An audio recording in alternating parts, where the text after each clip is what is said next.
क्या इम्पैक्ट पड़ा है और आगे क्या इम्पैक्ट पड़ेगा? देखिए, निसंदेह ये बहुत ही एक गीत हम लोग भी बचपन में सुनते थे कि मेरा हिंदुस्तान, जिससे बड़ी सुंदर तरीके से एक मुस्लिम कवि ने गाया था। मैं बोल भूल रहा हूँ, बड़े मार्मिक अर्थ थे। एक दौर था जब लोग गांवों में रहते थे और उनका एक सोसाइटी हुआ करता था। सभी लोग एक दूसरे के पर्व त्योहारों में, हर घर की वैवाहिक कार्यों में, रस्म रिवाजों में अपना क्षमता के अनुसार सहयोग करते थे और एक बड़ा सुंदर सामाजिक अवधारणा और ढांचा बनकर हुआ करता था। लेकिन आज विगत कुछ वर्षों में ये सच्चाई है कि लोगों ने धार्मिक जो विषय हैं उनको राजनीतिक तौर पे उभर कर सामने लाने का कार्य किया है, जिनसे राजनीतिक लोगों को बड़ा लाभ मिला है। लेकिन आम व्यक्ति कहीं ना कहीं उन क्रियाकलापों के कारण बहुत ही मतलब कह सकते हैं कि अपने आप को एक रसातल में चले जा रहे हैं। तो इसलिए इस देश के बुद्धिजीवियों को मेरा उनसे अपील होगा कि आज आवश्यकता है इस देश को जो धार्मिक मतभेद उत्पन्न हो रहे हैं उस मतभेद से दूर करने के लिए सभी धर्म के बुद्धिजीवियों को सामने आना चाहिए और एक विशेष संदेश इस देश को, इस राज्य को देने की आवश्यकता है। पहलगाम मुद्दे पर क्या बोलेंगे? किसी एक जाति धर्म को टारगेट किया जाता है। देखिए, खेदजनक है जिन लोगों ने यह कार्य किया है, निसंदेह उन पर कार्रवाई हो और जो वहां के स्थानीय लोग हो, चाहे वो किसी धर्म से हो, उन्होंने पुरजोर विरोध किया है और उन्होंने इस घटना का निंदा भी किया है। तो निसंदेह जो लोगों ने इस कार्य को किया है उन पर कठोर से कठोर कार्रवाई हो। सरकार को इस पर एक्शन लेने की आवश्यकता है। आज का सम्मेलन का क्या उद्देश्य है? आज का सम्मेलन का उद्देश्य यही है कि सभी समाज के लोग बड़ी उम्मीद और आशाओं के साथ जलकेम परिवार के साथ जुड़े, उनको अपने सामर्थ्य के अनुसार मत देने का कार्य किया।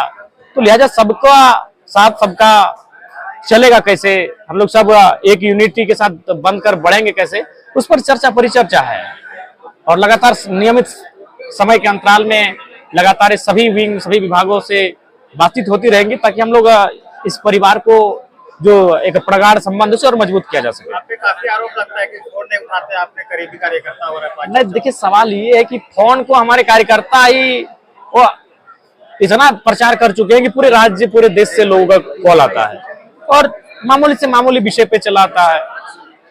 तो इसलिए क्या होता है कि जब उनका इंपॉर्टेंट कॉल आता है तब तक कई ऐसे लोग होते हैं जो अनावश्यक अपनी बातों को कैसे है, हम तो मतलब सिर्फ जानने के लिए कि फोन किनका है हम सेव कर रहते हैं, जांच रहते हैं।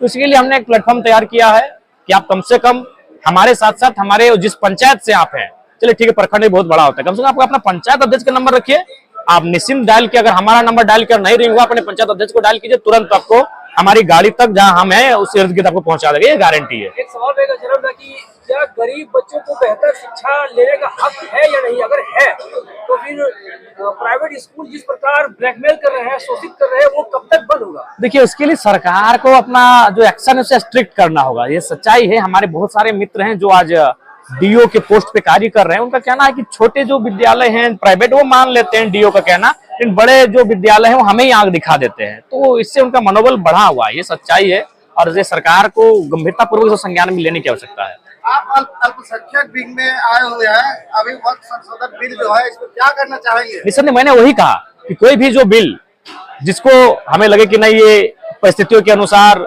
स्थितियों के अनुसार उचित नहीं है, तो उस पर जब तक हम लोग बैठेंगे नहीं। क्योंकि मैंने पहले कहा कि मैं महतो समाज का बेटा हूं, लेकिन जरूरी नहीं कि मेरे समाज में जो परंपराएं हैं, जो नियम है, जो कानूने हैं, जो दस्तावेज, मैं सारी चीजों को जानता हूं।